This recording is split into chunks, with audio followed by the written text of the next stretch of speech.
নমস্কার, দেখছেন talk to Bangla. আমি অভিষেক রয়েছে আপনাদের সাথে। এই মুহূর্তে যে খবর নিয়ে উপস্থিত হয়েছে, প্রধানমন্ত্রী নরেন্দ্র মোদী এবার কি তাকে ইস্তফা পত্র দিতে হবে 75 বছরের দোরগোড়ায় দাঁড়িয়ে? এই প্রশ্নটাই কিন্তু বারংবার উঠছে। তার কারণ এই মুহূর্তে কিন্তু আরএসএস প্রধান মোহন ভাগবত তার 75 বছর ঠিক একই মাসে পূর্ণ হচ্ছে, অর্থাৎ সামনের মাসে সেপ্টেম্বরে 11 তারিখ মোহন ভাগবত 75 বছরে পা দিচ্ছেন এবং একদম 75 বছর পূর্ণ করে কিন্তু তার যে ইস্তফা দেওয়ার একটা প্রেক্ষাপট সেটা কিন্তু আমরা জানতে পারছি সূত্র মারফত, যে 75 বছর পূর্ণ করেই মোহন ভাগবত অন্তত তার পদ থেকে ইস্তফা দেবেন, সেরকম ইঙ্গিত তিনি আগেও দিয়েছেন। এবং সেটাই কি কোথাও গিয়ে নরেন্দ্র মোদী তার ক্ষেত্রে প্রযোজ্য হতে চলেছে, এই প্রশ্ন কিন্তু উঠছে এই মুহূর্তে। বারংবার আমরা দেখতে পাচ্ছি নরেন্দ্র মোদী, অমিত শাহ, তাদের যে ইমেজটা সেটা কিন্তু সারা দেশে বিপক্ষ দলের পক্ষ থেকে বারংবার ডাউন হচ্ছে। এবং ইতিমধ্যে খবর উঠে আসছে যে একদম সরাসরি সর্বভারতীয় সভাপতি পদে কাকে বসাতে চাইছে আরএসএস, সেটাও কিন্তু তারা ঠিক করে ফেলেছে। এবং শিবরাজ সিং চৌহানের সঙ্গে যে মিটিংটা মোহন ভাগবতের হয়ে গিয়েছে, যেটার খবর আজকে সকালবেলায় আপনাদের দিয়েছি ভিডিওতে,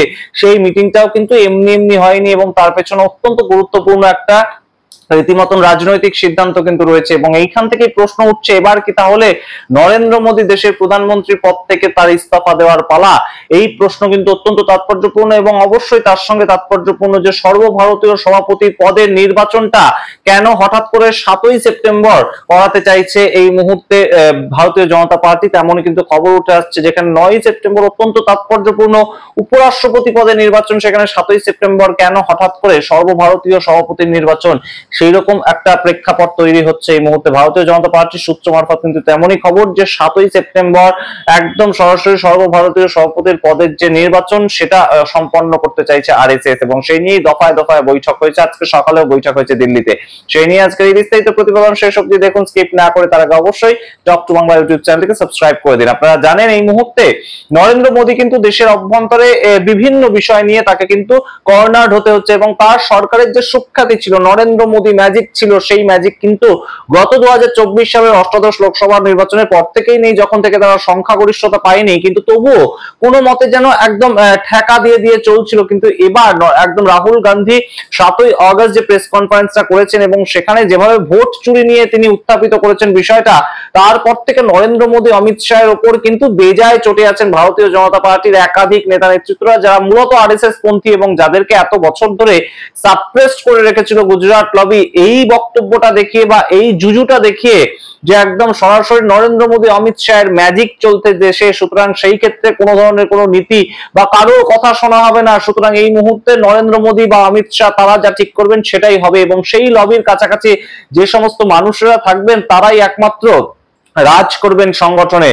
কিন্তু এই মুহূর্তে যেটা সবচেয়ে বড় দুর্বলতা দেখা দিয়েছে ভারতীয় জনতা পার্টির কাছে, সেটা কিন্তু একদম সাংগঠনিক দুর্বলতা। সাংগঠনিক ভাবে কে সামলাবেন ভারতীয় জনতা পার্টিকে, সেই প্রশ্নটা কিন্তু রীতিমতন ঘুরপাক খাচ্ছে। তার কারণ জেপি নাড্ডা 2023 সালে যার টার্ম শেষ হয়ে গিয়েছে সর্বভারতীয় সভাপতি হিসেবে, তিনি এখনো তার পদে থেকে সামলে যাচ্ছেন ভারতীয় জনতা পার্টির লাগাতার যে কার্যকলাপগুলো। কিন্তু তার মধ্যেই যে খবরটা উঠে আসছে মধ্যপ্রদেশ থেকে, এই মুহূর্তে মধ্যপ্রদেশে আজকেই গিয়েছিলেন জেপি নাড্ডা দুপুরবেলা বৈঠক করতে, এবং সেই জেপি নাড্ডার বৈঠকে কাকে ঢুকতে দেওয়া হয়নি শুনবেন? মধ্যপ্রদেশের সাংগঠনিক ভাইস প্রেসিডেন্ট সুমিত্রা বাল্মীকি, তাকেই ঢুকতে দেওয়া হয়নি জেপি নাড্ডার সভাতে, এবং সেখানে পুলিশের সঙ্গে ধাক্কাধাক্কি রীতিমতন হয়, তাই নিয়ে খবরও আপনারা দেখতে পাচ্ছেন। সুতরাং বুঝতেই পারছেন ভারতীয় জনতা পার্টির মধ্যে একটা চরম বিশৃঙ্খলতা এই মুহূর্তে, এবং সেটাকে ঠিক করতে আরএসএস কিন্তু একদম মাঠে নেমেছে। এবং সেই মাঠে নামার যে ফলশ্রুতি আমরা সেখানেই কিন্তু দেখতে পাচ্ছি যে একদম শিবরাজ সিং চৌহান তার সঙ্গে 45 মিনিট ধরে একান্তে বৈঠক করেছেন মোহন ভাগবত দিল্লিতে, এবং সেখানেই কিন্তু একটা জল্পনা যেটা উস্কে উঠেছে, তাহলে কি পরবর্তী যে একদম সর্বভারতীয় সভাপতি সেই দায়িত্বটাকে শিবরাজ সিং চৌহান পেতে চলেছেন।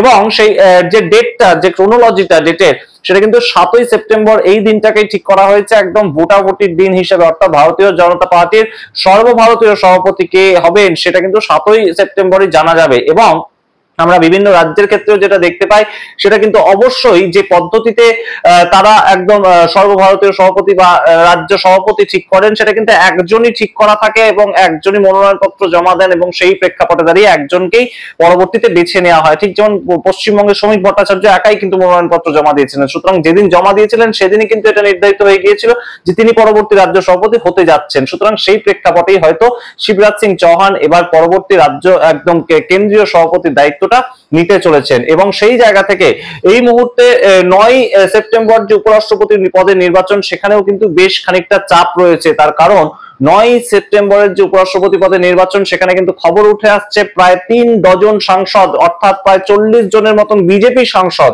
আবারও শুনবেন ভালো করে, বিজেপি সাংসদ এই মুহূর্তে কিন্তু বিভিন্ন সূত্র মারফত খবর উঠে আসছে যারা কিন্তু রীতিমতন ব্যাকফায়ার করতে পারে, অর্থাৎ তারা কিন্তু ক্রস ভোটিং করতে পারেন, তারা সুদর্শন রেড্ডিকে ভোট দিয়ে দিতে পারেন। যেহেতু এটা সিক্রেট ব্যালট ভোটিং এর মাধ্যমে একটা ভোটাভুটি হবে, কেউ বলতে পারে না যে কে কাকে ভোট দেবে, এবং কোনো পার্টি হুইপ জারি করতে পারে না যে তুমি এই পার্টির সদস্য বলে তোমাকে এই পার্টিতেই ভোট দিতে হবে। দেখা যেতে পারে হয়তো বিজেপির কোনো সাংসদ, তিনি হয়তো পশ্চিমবঙ্গ থেকে সাংসদ এবং তিনি হয়তো লয়ের সঙ্গে যুক্ত, তিনি হয়তো আইনের সঙ্গে যুক্ত ছিলেন, তিনি হয়তো দীর্ঘদিন বিচারক ছিলেন কিংবা একদম সরাসরি উকিল ছিলেন, সেরকম কেউ হয়তো গিয়ে একদম দেখা গেল সুদর্শন রেড্ডিকে ভোট দিয়ে দিলেন। সেরকম প্রেক্ষাপটগুলো যদি তৈরি হয় তাহলে তো অবশ্যই কারোর কিছুই করার থাকে না, যেহেতু সুদর্শন রেড্ডি একজন গুরুতর একদম শিক্ষিত মানুষ এবং সাংবিধানিক পোস্টে তিনি দীর্ঘদিন কাজ করেছেন, একদম সুপ্রিম কোর্টের জাজ হিসেবে কাজ করেছেন, বিভিন্ন হাইকোর্টের জাজ হিসেবে কাজ করেছেন, একটা সুখ্যাতি রয়েছে। সেই জায়গা থেকে যে কেউ যাকে ইচ্ছা ভোট দিয়ে দিতে পারেন সিক্রেট ভোটিং এর মাধ্যমে। এই কথাটা আরো এই মুহূর্তে তাৎপর্যপূর্ণ, তার কারণ কনস্টিটিউশন ক্লাব অফ ইন্ডিয়া, সেখানে আমরা দেখতে পেলাম একদম অমিত শাহ নিজে যেখানে ভোটদান করলেন এবং ভোটদান করতে গেলেন এবং রীতিমতন একটা ঠাড়ে ঠোড়ে তিনি কিন্তু একটা ইঙ্গিত দিয়েই রেখেছিলেন যে তার প্রার্থীকে যাতে এবারে জেতানো হয়। সেখানেও আমরা দেখতে পেলাম যে একদম অমিত শাহের যে প্রার্থী, অমিত শাহ যাকে প্রার্থী হিসেবে দাঁড় করালেন, তিনি হেরে গেলেন এবং বিস্তর ভোটে হেরে গেলেন। সেই প্রেক্ষাপটগুলো মিলিয়ে কিন্তু এই মুহূর্তে উপরাষ্ট্রপতি নির্বাচনে বেশ খানিকটা চাপ রয়েছে।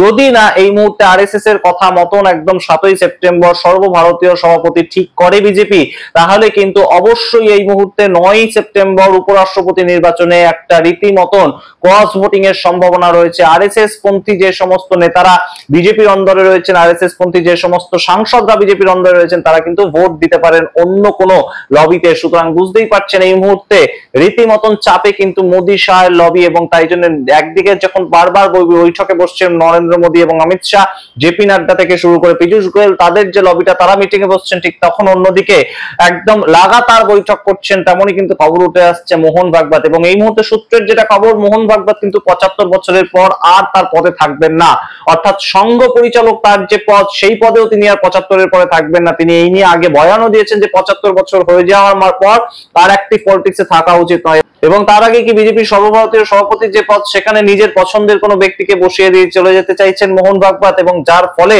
আরএসএস কন্ট্রোল করতে পারবে একদম ভারতীয় জনতা পার্টিকে। তার কারণ শিবরাজ সিং চৌহান যদি এই মুহূর্তে অবশ্যই সর্বভারতীয় সভাপতির পদে বসেন, তাহলে তার সঙ্গে সংঘের যে একটা সম্পর্ক, সেটা কিন্তু অত্যন্ত আত্মিক সম্পর্ক। তিনি 13 বছর বয়স থেকে সংঘের একদম রীতিমতন একজন একনিষ্ঠ প্রচারক ছিলেন।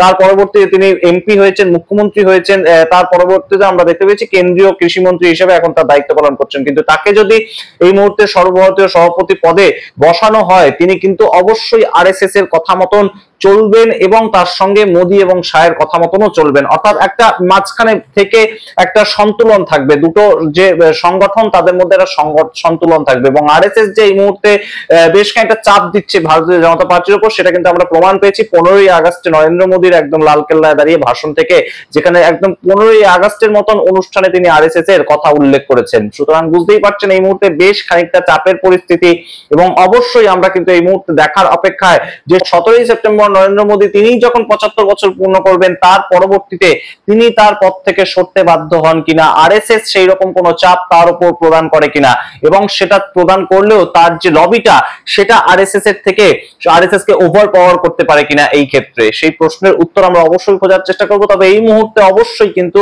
নরেন্দ্র মোদী এবং রীতিমতন গুজরাট লবির সঙ্গে একটা ক্ল্যাশ চলছে, ক্লাস অফ ডিসিশন চলছে একদম আরএসএস বা নাগপুর লবির। আপনারা কি মনে করেন সামগ্রিক প্রতিবেদনের ভিত্তিতে অবশ্যই কমেন্ট বক্সে কমেন্ট করে জানান। দেখতে এখন টক টু বাংলা, অবশ্যই টক টু বাংলা ইউটিউব চ্যানেলকে সাবস্ক্রাইব করে দিন।